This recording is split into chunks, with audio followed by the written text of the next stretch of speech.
dañuy indépendant am autonomie. donc loolu noonu je pense que ni. d'accord gis nañ ci sax ci mesure yu mu jël mooy loo aju ci dund bu cher bi la vie chère mu gis ne jot na mu doon urgence ngir tamit. dëgg la xam nga sénégalais yi bokk nañ ci président Macky Sall lañ ko falee woon c'était la vie chère. et bi mu ñëwee gisoon nañ des premières mesures wàññi ceeb wàññi diw wàññi nangam. mais finalement après les prix ont flambé. effet feu de paille la woon. Son candidat a été balayé non pas par le PDS du président Wade mais par le parti de la demande sociale.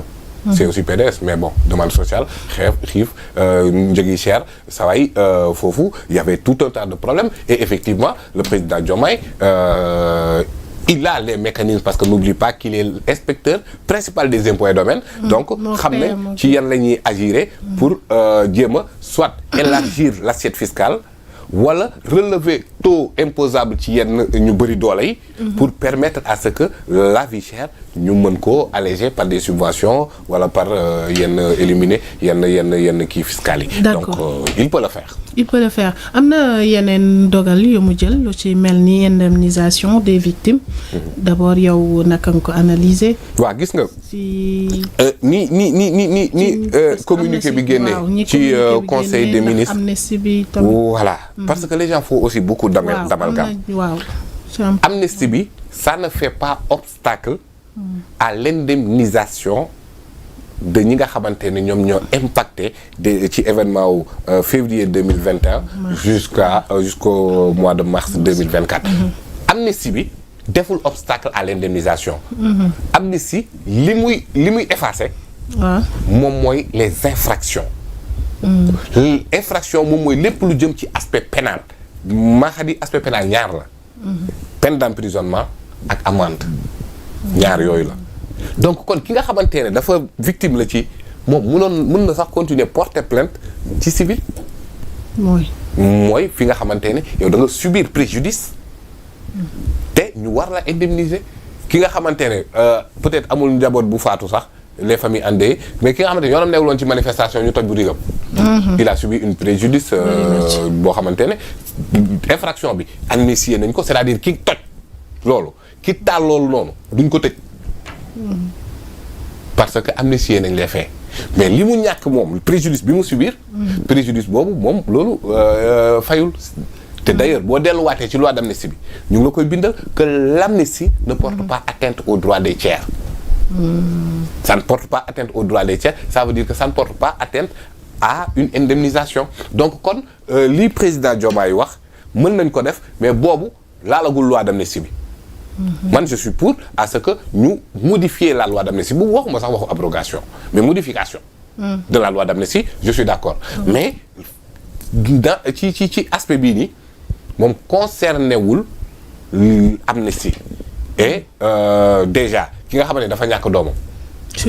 kooku lan mooy naka ngay évaluer préjudice boobu. amul. kon kooku mënoo ko dédommager. mënul nekk. c'est-à-dire loolu ça ne sera qu'un franc symbolique.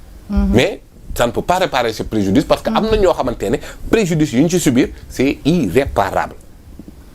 mais kan mooy réparer boobu préjudice l'État du Sénégal. et que loolu noonu nag maintenant je pense qu'il y avait un collectif dirigé par notre maman Lucie.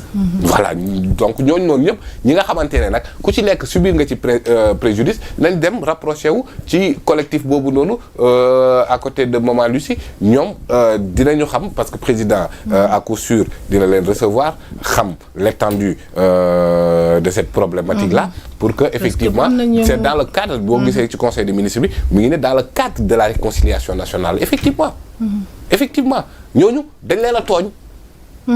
ñenn ñi dañoo def prison lu yàgg ñàkk ci seen xëy. surtout foofu laa naroon ñëw est-ce que loolu fi ne yow en tant que juriste loolu entreprise yooyu ñoom nekk nañ en règle. ou non pas du tout parce que waaw comme je pense que c'est le cas. ci cas Falla Fleur par exemple. waaw am na ñeneen aussi la fois passée am na Kumawo moom it même cas la biñ ko jàppee ci affaire yi ci lañ ko dàq fi muy liggéey. xam nga déjà yow bu ñu la jàppee. jàpp nañ la mais tu es présumé innocent. jusqu'à ce que benn juridiction di établir sa culpabilité.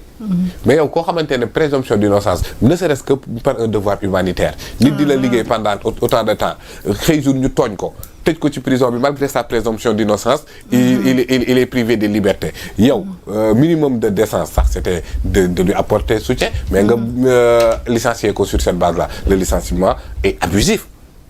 Clairement abusif et manifestement abusif donc ñooñu nekkuñu en règle du tout maintenant préjudice la. waaw préjudice la mais comme ni ñuy wax amnistie bi dafay effacer loolu même le fait que licenciement bi sax donc ñoom normalement. déet voilà non dama bëgg mu leer. waaw foog mu leer. waaw licenciement boobu. amnistie wuñ ko de. c'est licenciement parce non que mais cause bi. nee naa la waaw c'est vrai que cause bi c'est parce que ñoom souvent dañuy wax ne dañuy retard et tout ça nekkoo fi. loolu lu ko indi. c'est parce que dañ la jàpp bi lu ko indi ça ne dépend pas de ta volonté. jàpp bi lu ko indi jàpp bu abusif la. waaw jàpp boobu moom li ko indi tout n'est-ce pas yooyu la ñu amnistié. on a amnistié les faits pourquoi capitaine Touré n'a pas rejoint la gendarmerie. loolu sax dinañ ci ñëw c'est kanam sax waaw wala nga ñëw si sax. parce que amnistie bi.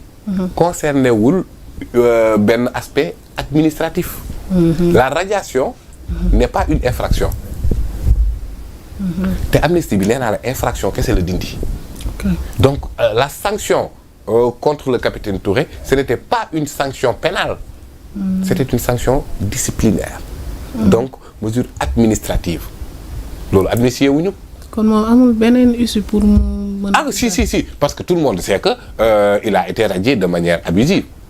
Tout le monde sait que le capitaine Touré devrait rester dans la gendarmerie et je pense que ni loolu aussi ça coule de source à mon sens que ni dinañ ko intégrer waat et même en tant qu'acteur politique parce que n'oublie pas qu'il a battu campagne il s'est engagé en politique il a joué un rôle dans la coalition Diomaye donc loolu leneen la mais dama la bëgg a wax ne amnistie bi laalul les autres aspects du droit amnistie bi c'est l'infraction bi te pourtant nañ ko lire la loi d'amnistie les infractions commises au Sénégal et à l'étranger looloo tax am na des infractions commises à l'étranger mais ñoo xamante ne ba léegi ñi ngi subir les conséquences de ça am na ay sénégalais yoo xamante ne bi président Macky Sall yaa ngi koy fàttaliku ba mu demee woon États-Unis ba mu demee woon États-Unis amoon na ay sénégalais yu nekk foofu noonu yu doon manifester sénégalais yooyu doon manifester tey dem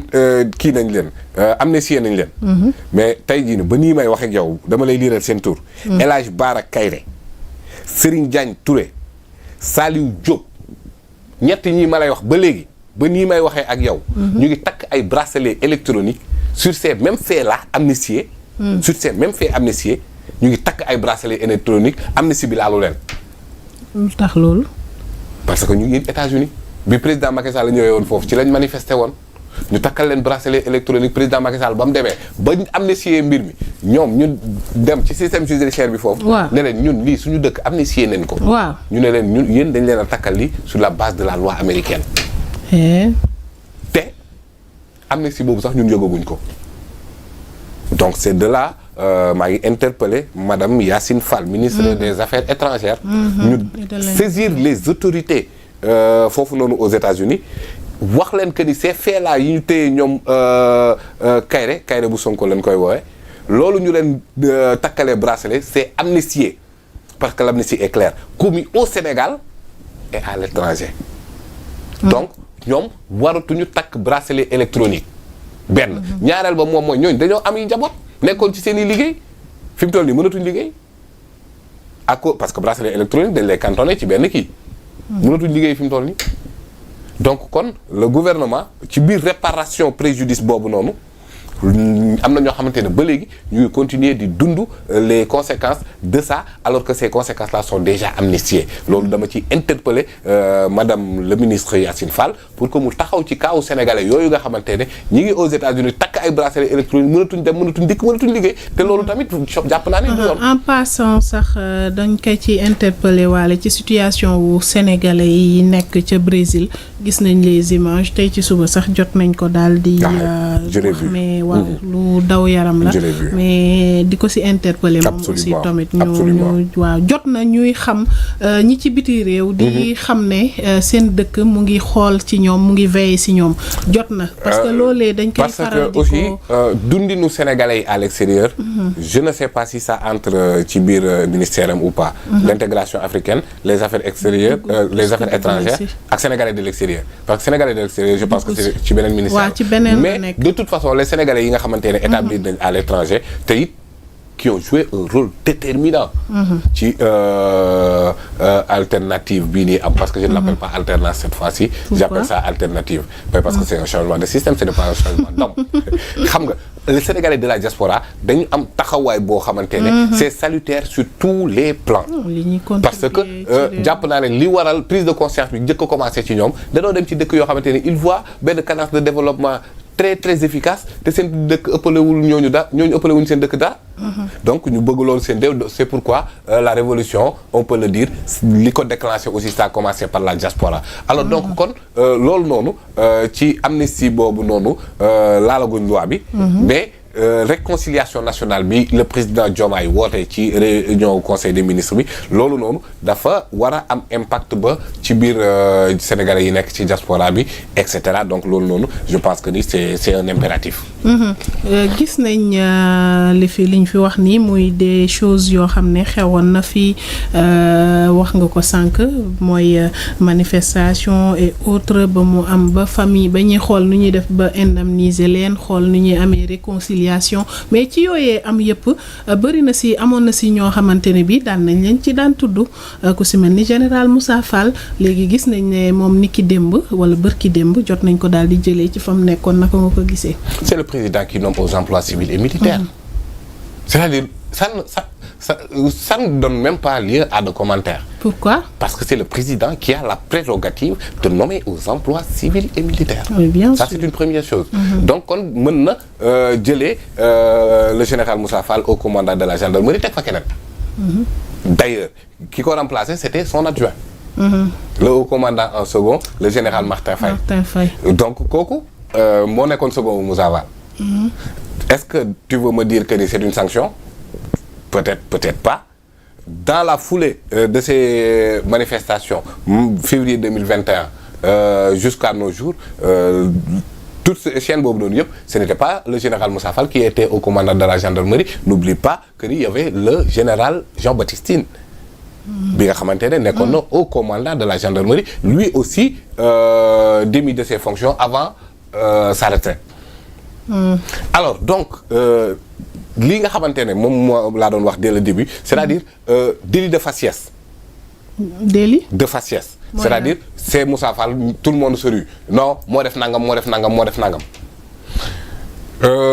Chasse aux sorciers loolu noonu lañu bëgg mu dëñ Sénégal bu dee am na responsabilité qui que ce soit sur quoi que ce soit loolu c'est à la suite d'une enquête sérieuse de l'administration judiciaire. C'est à la suite de procès équitables pour mën a situer toute culpabilité à qui que ce soit. Donc le général Martin koo xamante ne il a été second du général Moussa Fall donc au commandant en second qui a été le haut commandant territorial. yoroon na territorial au commandement territorial donc il connaît la gendarmerie. Donc il connaît c'est un homme de sérail. Alors donc c'est lui qui est aux commandes souhaitons-lui bon vent. Mais je pense effectivement que ni li fi xew moom li fi xew pour qu'il y ait réconciliation nationale. Il faut qu'il y ait vérité nationale. Il faut qu'il y ait justice nationale. Situer toutes les responsabilités. Après nag bu ñuy amnistier voilà ñu fàtte. ñu baale ñu nangam mais balaa ngaa baale di nga xam li ngay baale. dafa mel ni sa genre yeeg tabaski day jot rek ñu ñëw ne la baal ma àq te xamoo lu ñu def. yow mën na waaw ñu bëri dañ ciy profité. loolu donc voilà mais quand même. bu mu doon stigmatisation. bu mu doon un délit de faciès ou des crimes de faciès.